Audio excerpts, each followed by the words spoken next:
ዛሬ በዓለም አቀፍ ደረጃ የምንኮራበት የኢትዮጵያ ሙዚቃና ኢትዮ ጃዝ መሰረት የተቀመጠው ከአንድ አሰቃቂ የዘር ማጥፋት ጭፍጨፋ በተረፉ 40 ወላጅ አልባ ህጻናት እንደሆነ ታውቃላችሁ?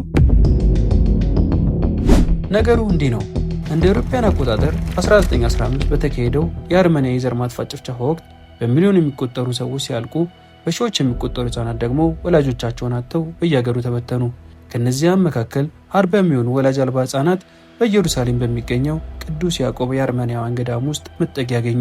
በ1924 አልጋ ወራሽ ራስ ተፈሪ ኋላም ቀዳማዊ ኃይለ ሥላሴ ኢየሩሳሌምን በጎበኙበት ወቅት እነዚህ 40 ህጻናት በሙዚቃ መሳሪያ ልዩ ክብር አቀባበል አደረጉላቸው። በልጆቹ ችሎታና ባጋጠማቸው የህይወት አሳዛኝ ታሪክ በጣም የተነኩት ራስ ተፈሪ ለገዳሙ የበላይ አባቶች ክፍያ በመክፈል ልጆቹ በሙሉ ኃላፊነታቸው ስር አድርገው ወደ አዲስ አበባ መጧቸው። ልጆቹ አዲስ አበባ ሲገቡ በቤተ መንግስት ሙሉ እንክብካቤ የተደረገላቸው 40 ልጆች በሚል ስም የመጀመሪያውን የንጉሠ ነገሥት የትንፋሽ ሙዚቃ ባንድ ሆነው ተደራጁ። እንደ ሳክስፎን፣ ትራምፔት፣ ክላርኔት ያሉ ዘመናዊ መሳሪያዎችንና የምዕራባውያን የሙዚቃ ኖታ በኢትዮጵያ ለመጀመሪያ ጊዜ በስፋት ማስተዋወቅ ጀመሩ።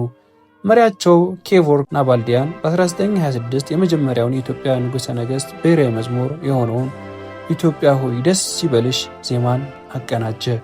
በኋላም ደግሞ የኬቮርክ የእህት ልጅ የሆነው ኔልሰን ናባልዲያን የኢትዮጵያን ባህል ቅኝቶች ትዝታ፣ ቫቲ፣ አምባሰልን ከምዕራባውያን ጃዝ ሃርመኒ ጋር በማዋሃድ የኢትዮጵያ ጃዝ መሰረት ጣለ። ልጆቹ አዲስ አበባ ውስጥ አደጉ፣ አገቡ፣ ሙሉ በሙሉ ከኢትዮጵያ ማህበረሰብ ጋር ተዋሃዱ። የሚገርመው አብዛኞቹ ህይወታቸው እስካለፈበት ጊዜ ድረስ በኢትዮጵያ ኖረው አጥንታቸው እዚሁ አዲስ አበባ በሚገኘው የአርመኒያውያን መቃብር ተቀብሯል።